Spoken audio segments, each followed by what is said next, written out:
విజయ్ భవ విజయ్ భవ.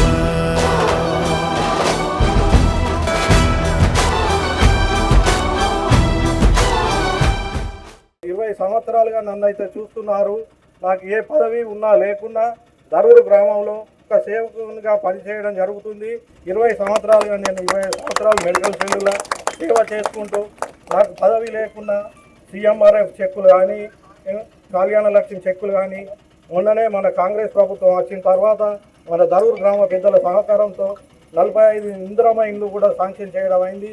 గతంలో పెద్దలు దామోదరరావు గారు, మాజీ సర్పంచ్ మల్లేశం గారు, అర్హులైన ప్రతి ఒక్కరికి ప్రభాకర్ గారు సర్పంచ్ గారు చేసిన వారు ప్రతి ఒక్కరు ఇందిరమ్మ ఇల్లు కూడా ఇవ్వడం జరిగింది. నా వంతుగా కూడా నేను గత 20 సంవత్సరాల దరూరు గ్రామ అభివృద్ధికి నేను నా అభివృద్ధిలో పాల్పంచుకోవడం జరుగుతుంది. నాకు ఒక 5 సంవత్సరాలు అందరిని చూసి నన్ను కూడా ఒక 5 సంవత్సరాలు చూసి ఇంకా సేవ చేసే భాగ్యం ఇవ్వాలని కోరుకుంటూ ఎలాంటి ప్రలోభాలకు నొక్కకుండా ప్రతి ఒక్కరు 15 రోజుల నుంచి మద్దతు ఇస్తున్నారు. ఈ 2 రోజులు కూడా నన్ను వెన్నంటుండి ఒక్క ఓటు కూడా అది కాకుండా మన దరూరు గ్రామంలో జగిత్యాల మండలం కాకుండా జగిత్యాల జిల్లాలోనే మన దరూరు గ్రామాన్ని ఆదర్శవంతమైన గ్రామానికి తీర్చిదిద్దే విధంగా భారీ మెజార్టీ జిల్లాలోనే భారీ మెజార్టీ ఇచ్చి గెలిపిస్తే మీ అందరికీ అందుబాటులో ఉంటూ మరింత ఉత్సాహంగా సేవ చేస్తానని కోరుకుంటున్నాను. దరూరు గ్రామ ప్రజల పిలుపు వాళ్ళ గుండె తప్పుడు శ్రీలం సురేందర్ను సర్పంచ్గా గెలిపించుకోవాలి.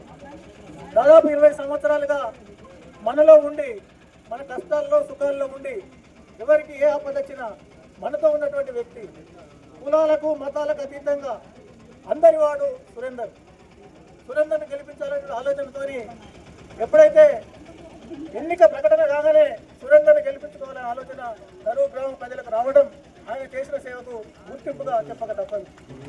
ఈనాడు దరూరు గ్రామం మొత్తం బలహీన వర్గాలు కానీ, ఎస్సీలు కానీ, మహాసామాజిక వర్గం ఉన్నటువంటి వ్యక్తులు కానీ అందరూ కూడా ఇలా సురేందర్ను బలపరుస్తున్నారంటే ఆయన ప్రజల్లో ఉన్నటువంటి వ్యక్తి, ఏనాడు కూడా స్వార్థం వరకు పనిచేసినటువంటి వ్యక్తి కాదు. ఒక్కసారి సురేందర్కి అవకాశం ఇవ్వాలి, మన గ్రామాన్ని అభివృద్ధి పరచుకోవాలి. మనలో ఉన్నటువంటి వ్యక్తి ఎవరికి దవాఖాన అవసరం ఉన్నా, ఏది అవసరం ఉన్నా, తహసీల్ ఆఫీసులో అవసరం ఉన్నా, ఇంకే అవసరం ఉన్నా మనలో ఉన్నటువంటి వ్యక్తి ఆయన చేసిన సేవలకు గుర్తింపు ఇవ్వాలంటే మరి ఆయన గెలిపించుకోవాలి. ఆయన గెలుపు అనేది ఎప్పుడో ఆనాడు ఎన్నికల ప్రకటన కాగానే సురేందర్ యొక్క గెలుపు అనేది నిర్ణయం అయింది. కానీ ఈనాడు జగిత్యాల మండల ప్రజలు చూస్తున్నారు దరూరు వైపు. సురేందర్ యొక్క సేవ చేసిన గెలుపుకు దరూరు గ్రామ ప్రజలు ఎంత మెజార్టీ ఇస్తారని ఆలోచన చేయండి మీరు. బలహీన వర్గాల వ్యక్తి, ఎస్సీలు ఉన్నటువంటి వ్యక్తి, మైనార్టీ ఉన్న వ్యక్తి, మరి మేము ఓసీలో ఉన్నటువంటి వ్యక్తి అందరం కూడా కార్మికులమై అందరం ఏకతాటిపై నడిచి రాబోయే ఎన్నికల్లో మనం బ్యాటు గుర్తుకు ఓటేసి జగిత్యాల మండలంలోనే పెద్ద మేరతో గెలిపించి దరూరు యొక్క ఐక్యతను చాటాలని మిమ్మల్ని అందరూ కోరుతూ విజయ్ భవ విజయ్ భవ.